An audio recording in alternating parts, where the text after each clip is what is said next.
behind the father image, behind the mother image, behind the image of light inaccessible, and behind the image of profound and abysmal darkness, beyond all conception whatsoever.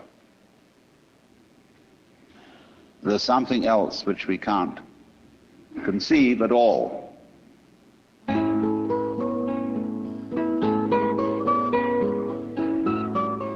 Welcome to The Love of Wisdom with Alan Watts. As one of the century's most eloquent philosophers, Alan Watts introduced a generation in the West to the fascinating ideas of the Far East, the wisdoms of the Orient. In the 1960s and early 70s, he lectured throughout the English-speaking world and was recorded in a variety of settings, from seminars aboard his ferry boat, the Vallejo, in Sausalito, California, to keynote addresses at major universities. Recorded at the First Unitarian Church in San Francisco in 1971, this program is called Images of God. Here's Alan Watts. Now, I'm sure that most of you know the old story about the astronaut who went far out into space and was asked on his return whether he had been to heaven and seen God. And he said yes. And so they said to him, well, what about God? And he said, she is black. And although this is a very well-known and well-worn story, it is very profound. Because, I tell you, I knew a monk who started out in life as pretty much of an agnostic or an atheist. And then he began to read Henri Bergson, the French philosopher who proclaimed the vital force, the élan vital, and so on. And the more he read into this kind of philosophy, the more he saw that these people were really talking about God. And I've read a great deal of theological reasoning about the existence of God, and they all start out on this line. If you are intelligent and reasonable, you cannot be the product of a mechanical and meaningless universe. Figs do not grow on thistles. Grapes do not grow on thorns. And therefore, you, as an expression of the universe, as an aperture through which the universe is observing itself, cannot be a mere fluke. Because if this world peoples, as a tree brings forth fruit, then the universe itself, the energy which underlies it, what it's all about, the ground of being, as Paul Tillich called it, must be intelligent. Now, when you come to that conclusion, you must be very careful, because you may make an unwarranted jump. Namely, the jump to the conclusion that that intelligence, that marvelous designing power which produces all this, is the biblical God. Be careful. Because that God, contrary to his own commandments, is fashioned in the graven image of a paternal, authoritarian, beneficent tyrant of the ancient Near East.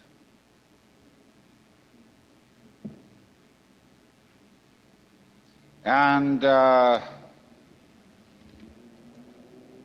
it's very easy to fall into that trap, because it's all prepared, institutionalized in the Roman Catholic Church, in the synagogue, in the Protestant churches, all there ready for you to accept.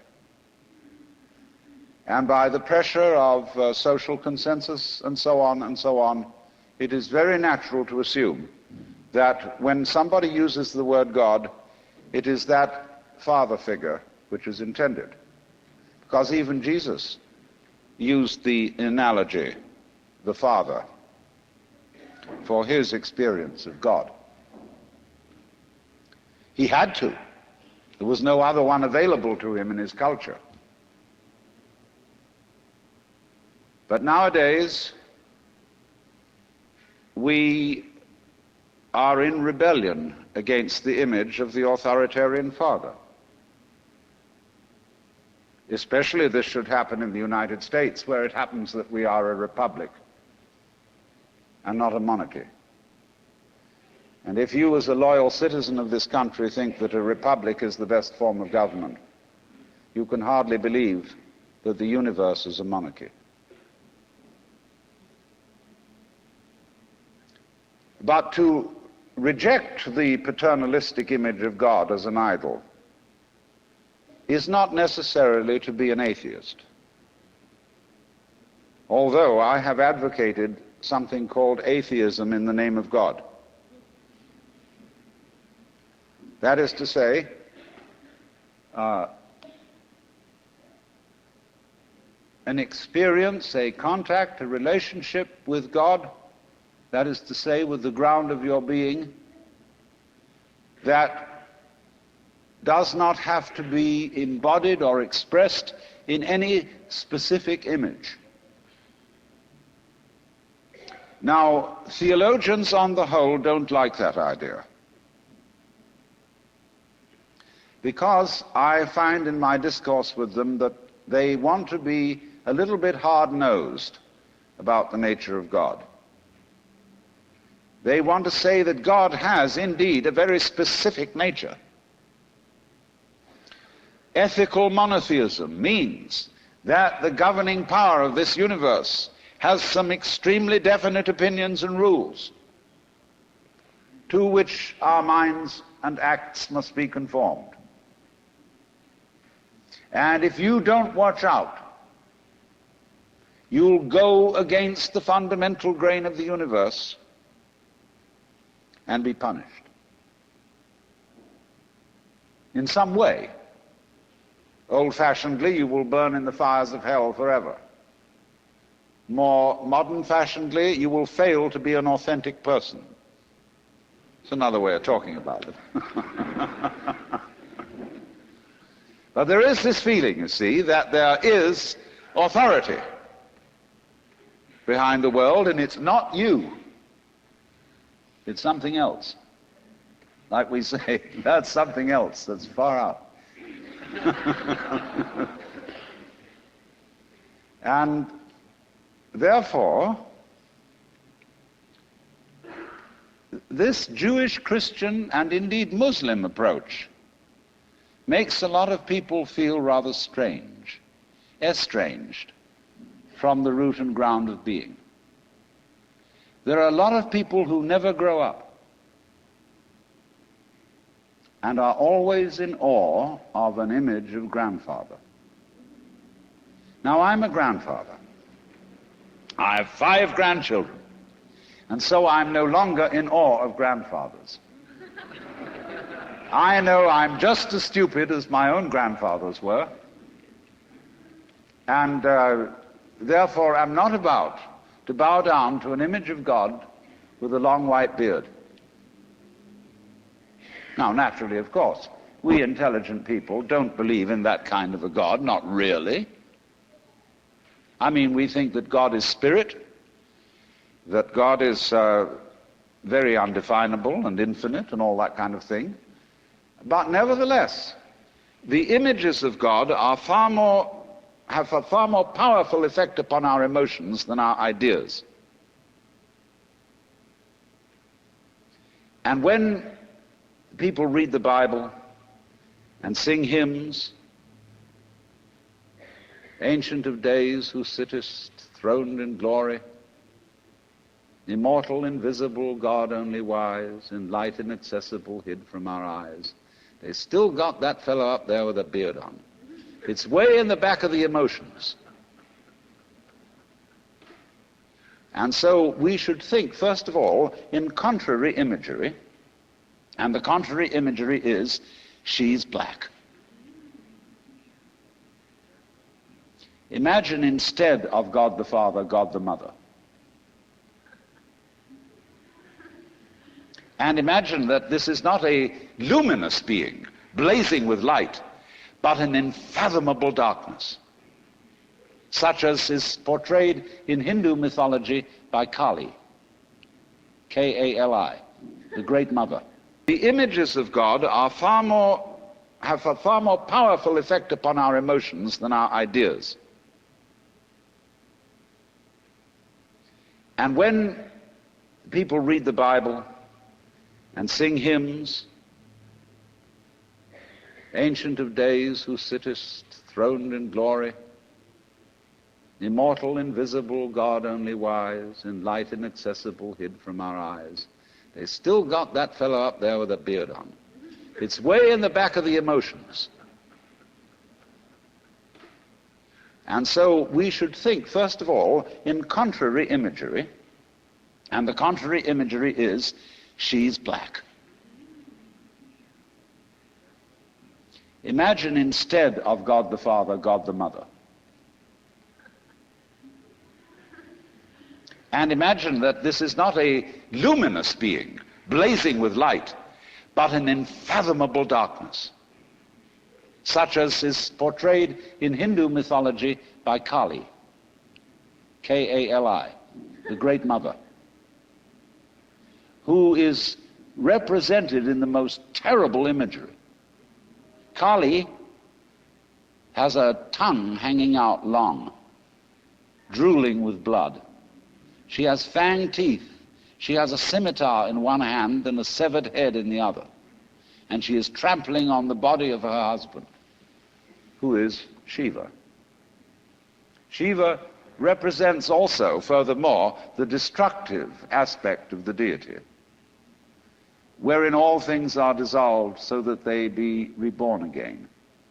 And here is this blood-sucking, terrible mother as the image of the supreme reality behind this universe. Imagine, it's the representative of the octopus, the spider, the awful awfuls, the creepy crawlies at the end of the line, which we're all terrified of. Now that's a very important image, because let us suppose, just for the sake of argument, that all of you sitting here right now are feeling, well, fairly all right. I mean, you're not in hospital. You don't have the screaming mimes. You have a sense you probably had dinner and are feeling pretty good. But you know that you feel that you're fairly good because in the background of your minds, very far off in the background of your minds, you've got the sensation of something absolutely ghastly that simply mustn't happen. And so against that, which is not happening, and which doesn't necessarily have to happen, but by comparison with that, you feel pretty all right. And that absolutely ghastly thing that mustn't happen at all is Kali. And therefore, at once, we begin to wonder whether the presence of this Kali is not in a way very beneficent. I mean, how would you know that things were good unless there was something that wasn't good at all? Now I'm not putting this forward as a final position. I'm only putting it forward as a variation, as a way of beginning to look at a problem and getting our minds out of their normal ruts. She's black. Well, she, first of all feminine, represents what is called philosophically the negative principle. Now, of course, people who are women in our culture today and believe in women's lib don't like to be associated with the negative, because the negative has acquired very bad connotations. We say accentuate the positive. Well, that's a purely male chauvinistic attitude. How would you know that you were outstanding unless, by contrast, there was something instanding?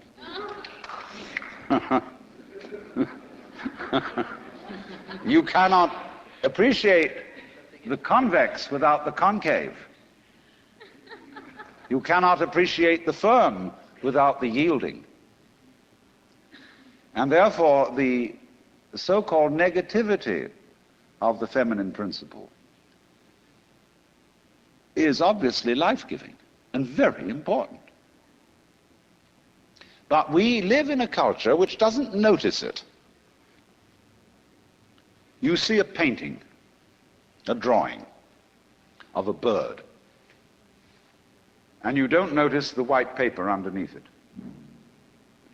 You see a printed book, and you think that what is important is the printing, and the page doesn't matter.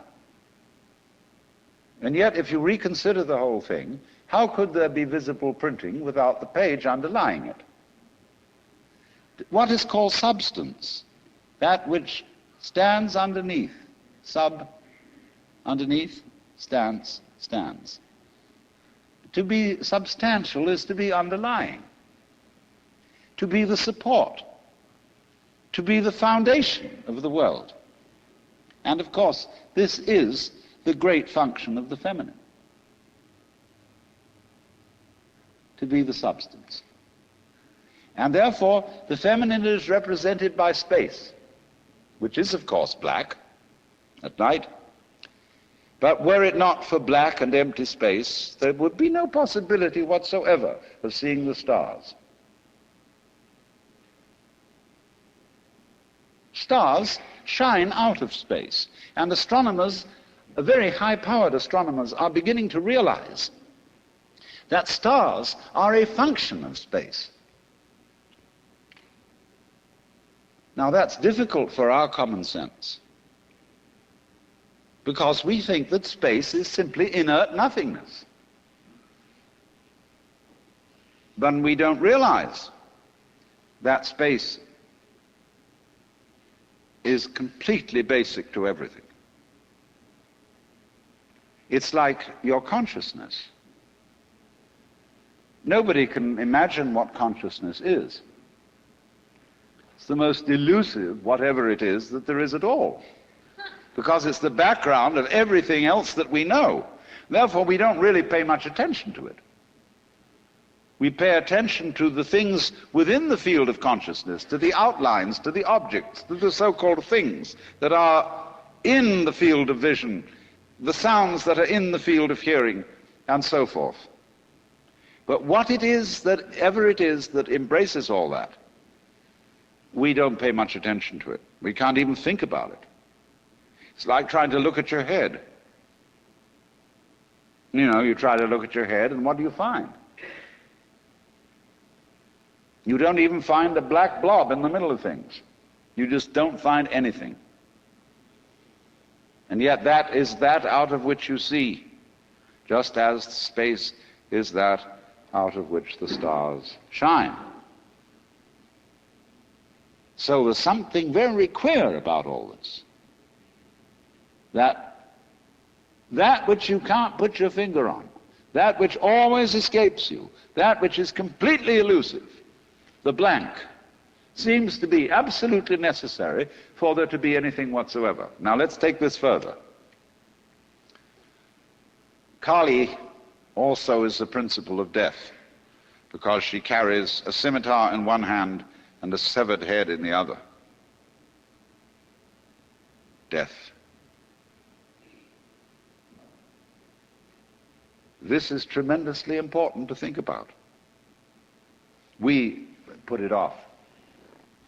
Death is swept under the carpet in our culture. In the hospital, they try to keep you alive as long as possible in utter desperation. They won't tell you that you're going to die. When their relatives have to be informed that it's a hopeless case, they say, don't tell this to the patient. And all the relatives come around with hollow grins and say, well, you'll be all right in about a month, and then we'll go and have a holiday somewhere and sit by the sea and listen to the birds and whatnot. And the dying person knows that this is mockery. Well, of course, we've made death howl with all kinds of ghouls. We've invented dreadful afterlives. I mean, the Christian version of heaven is as abominable as the Christian version of hell. I mean, nobody wants to be in church forever. Children are absolutely horrified when they hear these hymns which say, "Prostrate before thy throne to lie and gaze on thee." They can't imagine what this imagery means. I mean, in a very subtle theological way, I could wangle that statement around to make it extremely profound. I mean, to be prostrate at once and to gaze on the other hand, see, is a coincidentia oppositorum, a coincidence of opposites, which is very, very, very deep. But to a child, it is a crick in the neck. And that's the sort of imagery we're brought up with. So the idea of what might happen after death, well, you're going to be faced with your judge, the one who knows all about you. This is Big Papa, who knows you were a naughty boy and a very naughty girl, especially girl, from the beginning of things. He's going to look right through to the core of your inauthentic existence. And what kind of heebie-jeebies may come up. Or you may believe in reincarnation, and you think that your next life will be the rewards and the punishments for what you've done in this life. And you know you got away with murder in this life. And the most awful things are going to happen next time around. So you look upon death as a catastrophe. Then there are other people who say, well, when you're dead, you're dead. Just nothing going to happen at all. So what you got to worry about? Well, we don't quite like that idea, because it spooks us. You know, what's it be like to die? To go to sleep and never, never, never wake up? Well, a lot of things it's not going to be like. It's not going to be like being buried alive. It's not going to be like being in the darkness forever. I tell you what, it's going to be like as if you never had existed at all. Not only you, but everything else as well. That just there was never anything, and there's no one to regret it. And there's no problem. Well, think about that for a while. It's kind of a weird feeling you get when you really think about that. You really imagine it. Just to stop altogether. And you can't even call it stop, because you can't have stop without start. And there wasn't any start. There's just no thing. Well, then when you come to think of it, that's the way it was before you were born. I mean, if you go back in memory as far as you can go, you get to the same place as you go forward in your anticipation of the future as to what it's going to be like to be dead. Then you get these your funny ideas that this blankness is the necessary counterpart of what we call being. Now, we all think we're alive, don't we? I mean, we're really here? That there is something called existence? You know, the existentialists, Dasein, throneless, you know, here we are. But how could you be experiencing that as a reality unless you had once been dead? What gives us any ghost of a notion that we're here, except by contrast with the fact that we once weren't? And later on won't we? But this thing is a cycle, like positive and negative poles in electricity. So this then is the value of the symbolism of she is black. She, the womb principle, the receptive, the instanding, the void, and the dark. And so that is to come into the presence of the God who has no image. behind the father image, behind the mother image, behind the image of light inaccessible, and behind the image of profound and abysmal darkness, there's something else which we can't conceive at all.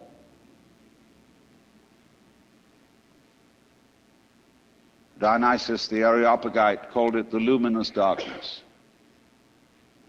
Nagarjuna called it shunyata, the void. Shankara called it Brahman, that which can only, of which nothing at all can be said. Neti neti, beyond all conception whatsoever. And you see, that is not atheism in the formal sense of the word. This is a profoundly religious attitude, because what it corresponds to practically is an attitude to life of total trust, of letting go. When we form images of God, they are all really exhibitions of our lack of faith, something to hold on to, something to grasp. How firm a foundation, what lies underneath us, the rock of ages or whatever, ein feste Burg. But when we don't grasp, we have the attitude of faith. If you let go of all the idols, you will of course discover that what this unknown is, which is the foundation of the universe, is precisely you.